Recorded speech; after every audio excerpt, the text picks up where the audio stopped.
A couple in Bristol paid £950 for a smart fridge in 2022. It connected to their home Wi-Fi, told them when their milk was running low, let them see inside it from the supermarket via an app, and integrated with their smart speaker for shopping reminders. They were pleased with it. It felt like the future. In early 2024, the manufacturer pushed a mandatory firmware update. The app interface changed without warning. Several features they used daily, the internal camera view, the food inventory system, were moved behind a premium tier. Monthly charge, £5.99. Annual, £71.88. For features that had been included in the purchase price. The fridge still kept food cold. The smart features they had paid a significant premium for were now a subscription. They could pay the subscription or lose the smart features. Those were the options. There was no third option involving a refund on the premium they had paid for a smart fridge over a conventional one. That story is not an isolated incident, it is a business model. Before we dive in, drop a comment where you're watching from and hit subscribe. Let us start with the subscription model. Because this is where the maths turns against the consumer most visibly, and where the industry's direction of travel is clearest. When you buy a conventional washing machine, you buy it once. It works. You use it for 10 to 15 years if it is a decent brand. The transaction is complete. The machine owes you nothing further and neither do you. When you buy a smart appliance, a smart washing machine, a smart fridge, a smart oven, a smart dishwasher, you are not completing a transaction. You're entering a relationship. The appliance depends on a cloud server run by the manufacturer to deliver its smart features. That server costs money to run. The company that built the appliance needs a revenue stream to justify running it. And there are, in commercial terms, only two ways to fund that server.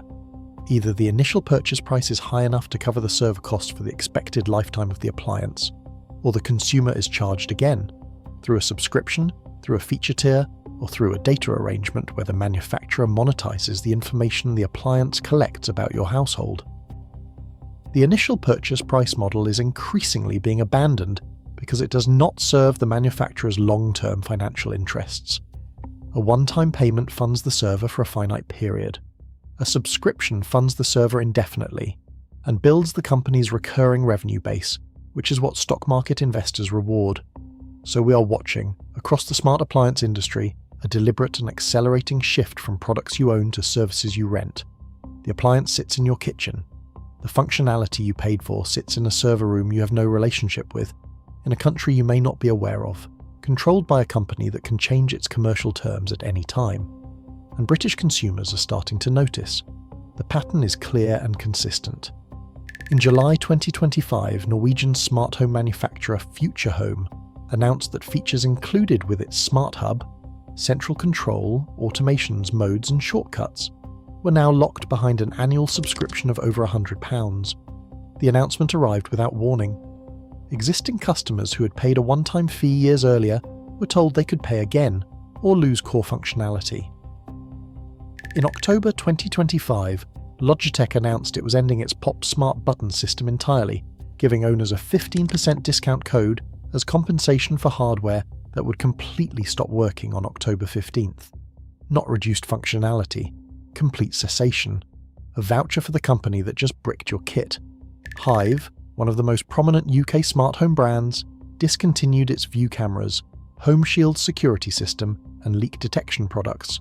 Server support ended, hardware that customers had paid four-figure sums for becoming non-functional. Users of Insteon, a mature and apparently stable smart home ecosystem, woke up one morning in 2022 to find their entire system offline. The company had ceased operations overnight, shutting down servers without warning. Thousands of British and international customers found their homes crippled with no notice and no clear path to compensation. Google retired the Nest Secure system in 2024. The hardware continued to exist. The service that made it useful did not. These are not edge cases from obscure manufacturers. These are Google, Logitech, and Hive. If these brands operate this way, the smaller brands operating the same model are no safer. Before we go further, I want to ask you something directly. Do you own any smart appliances beyond a smart speaker or smart meter? And if you do, have you been asked to pay a subscription for features that were included when you bought the device? Drop yes or no in the comments, because the data I have seen on this is striking, and I want to see whether what we are documenting here matches what people are actually experiencing in their homes. Now let us talk about what you are actually paying for when you buy a smart appliance. A smart washing machine in the UK costs somewhere between £200 more and £500 more than the equivalent non-smart model from the same manufacturer. That premium buys you remote start via an app, cycle notifications, energy use monitoring, diagnostics, and sometimes integration with smart tariffs that can time your wash to run when energy is cheapest. Some of those features are genuinely useful. Remote start on the way home from work is convenient. Energy monitoring tells you something you did not know before. Smart tariff integration for a household on an Economy 7 or Agile Octopus tariff can generate real savings. We will come back to which features are genuinely worth having, but here is what the premium also buys you that the brochure does not emphasize. It buys you dependency on the manufacturer's cloud infrastructure for the lifetime of the appliance. It buys you exposure to the manufacturer's future commercial decisions, which may include introducing subscription charges for features currently included in the price. It buys you a device that requires a working internet connection, a functioning app, and a cloud server in a foreign country to deliver the full functionality you paid for. And it buys you a device that becomes partially or fully dumb the moment any one of those dependencies fails, whether through your broadband going down, the manufacturer updating the app in a way that removes functionality, or the manufacturer deciding to redirect their server resources elsewhere. YouGov data confirms that British consumers feel this. A third of smart appliance owners cite losing functionality when the internet goes down as a primary concern. 23% specifically worry about being locked out of their own devices. These are not hypothetical fears. They are documented realities from the track record of the industry over the past 5 years. The data privacy dimension. This is the part that manufacturers do not talk about clearly, that retailers do not surface at all, and that is buried deep in terms and conditions that almost nobody reads before plugging in a new appliance. Every smart appliance with a network connection is a data collection device. The data it collects depends on the type of appliance. A smart fridge tracks when you open it, what products you scan, how long the door remains open, and your household's consumption patterns over time. Information that builds a picture of your eating habits, your routine, and your household composition. A smart washing machine tracks cycle frequency, load size, program preferences, and water usage. A robot vacuum, particularly models with cameras, builds a detailed map of your home's internal layout, room sizes, furniture placement, doorways, and where you spend time day to day. In June 2025, the Information Commissioner's Office issued new guidance following investigations that found UK smart air fryers were transmitting audio data to servers in China without clear disclosure to users. The ICO found that these devices must be more transparent about data usage and must limit collection to what is strictly necessary. The guidance was necessary because the existing terms and conditions, buried in documents no consumer reads before plugging in a kitchen appliance, technically permitted the collection. The manufacturer was not breaking the law as written. They were operating exactly within what they had disclosed, in language nobody had read. Then, there is the security dimension. A smart home device manufacturer was found in early 2025 to have exposed 2.7 billion records in a data breach, including Wi-Fi network names, passwords, IP addresses, and device identifiers for millions of households.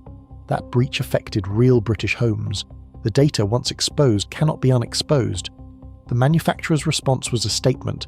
The consumer's ability to undo it was zero. In 2020, Roomba cameras captured intimate images of users in their homes, including images of a woman on the toilet, which were shared with Scale AI contractors during AI training. The images were later found circulating on social media. This was not a hack. This was the data flow working as designed. The data was collected, it was shared with contractors, and a contractor shared it publicly. MIT Technology Review broke the story. iRobot's response was to update its terms. British consumers who had bought a Roomba had not consented to having images taken in their homes shared externally. But they had, technically, agreed to a privacy policy that permitted it. Consumer Reports stated in a 2026 investigation that smart device makers may use collected data for market research, to improve products, or sell some or all of it to third parties. The specific nature of these arrangements is often opaque to consumers. which Consumer Rights Director Rocio Concha has said that firms should not amass more data than necessary, a standard that many smart appliance manufacturers do not meet. This is not paranoia dressed up as caution. It is documented reality, recorded by the ICO, reported by MIT Technology Review, confirmed by Consumer Reports, and logged in a 2025 survey where 81% of respondents identified privacy, security, and hacking as their primary concerns about smart devices. The question a smart British homeowner is now asking is not whether their smart appliance is collecting data. The answer to that is obviously yes. The question is whether the convenience justifies the data provided, the subscription risk ahead, and the server discontinuation timeline they cannot predict. Let us look at the total cost of ownership, the calculation the manufacturer never does for you, because if they did, they would not be able to justify the premium. Scenario 1. You buy a conventional washing machine. Mid-range, reputable brand, 8 to 10 kilogram capacity. Budget, around £450 to £550, 10-year expected lifespan based on which? Reliability data. Annual amortized cost, £45 to £55 per year. No subscription, no app, no cloud dependency. It washes clothes when you press the button. When it fails, any independent washing machine engineer in the country can diagnose and fix it without proprietary diagnostic equipment. Scenario 2. You buy the equivalent smart washing machine. Same brand, same capacity, smart features added. Budget, around £650 to £800. You now have a £200 to £300 premium to justify through the value of the smart features. Add a monthly subscription if introduced later, and based on the industry's direction, this is not a hypothetical. At £5.99 per month, that is £71.88 per year. Over 10 years, £718.80 in subscriptions on top of the £200 purchase premium. Total additional spend over a conventional machine, well over £900 across the appliance's life. Total energy saving from smart tariff timing, per the most optimistic independent estimates for a household on a compatible tariff, £30 to £60 per year. If the manufacturer discontinues the smart features at year 6, as Hive did with its products, your savings window closes early while your subscription cost has already been paid. The numbers do not work, not even close. And that calculation does not include the increased complexity and repair cost of smart electronic components compared to conventional mechanical and electrical parts, or the depreciation in the appliance's second-hand value once its smart functionality is reliant on a server whose future is uncertain. Which smart appliances are genuinely worth it? This video is not an argument against all smart technology in the home. It is an argument against accepting the smart appliance business model uncritically, paying a premium for features that may become subscription-gated, into a device that will not function fully without a manufacturer's cloud server running indefinitely, collecting data whose destination and use you cannot fully control. There are smart home products where the value proposition is clear, the risks are manageable, and the case for buying is genuine. A smart thermostat, specifically a model that stores its programming locally rather than purely in the cloud, can generate substantial savings. The government's own modelling found that households switching to a heat pump on a smart tariff could save up to £100 per year. Smart thermostats with genuine local control are significantly more resilient to server discontinuation than closed ecosystem devices, and they solve a real problem, heating an empty house, in a way that genuinely changes your energy bill. A smart meter is the most straightforwardly worthwhile smart home product in the UK in 2026. The government reported that households with smart meters saved an estimated £700 million on energy bills in 2025. Smart meters operate on government-mandated infrastructure with regulatory protection. They are not subject to the private server discontinuation risk that commercial smart appliances carry.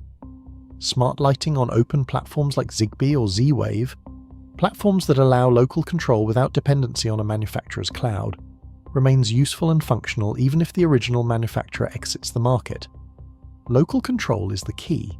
If the device works when your broadband is down, it is a meaningfully different and more resilient proposition than one that does not. The products to approach with extreme caution are the major appliances fridges, washing machines, dishwashers, ovens. Where the smart premium is highest, the lifetime is longest, the server dependency is greatest, and the subscription risk is most significant. These are the products where the Bristol couple's experience is most likely to recur. These are the products where buying the conventional version and putting the £200 premium in a savings account produces a better financial outcome in almost every realistic scenario across a 10-year ownership period. The rules. Write these down. Before buying any smart appliance, ask 4 questions. Not after you get home and plug it in the shop, or before you click buy. First, does this device work fully without an internet connection? If the answer is no, you're not buying a product. You're renting access to a cloud service that the manufacturer controls and can change at any time. Factor that into your decision and your budget. Second, what happens to this device's functionality if the manufacturer goes out of business, discontinues this product line, or introduces a subscription fee for currently included features? If you cannot find a clear, unambiguous answer in the terms and conditions, assume the worst. The industry's track record justifies that assumption. Third, what data does this device collect? Where does it go? Who has access to it? And under what circumstances can it be shared with third parties or accessed by law enforcement? Read the privacy policy. If it is 40 pages long and written in legal language designed to obscure rather than inform, that is itself an answer about how the manufacturer views your interests relative to theirs.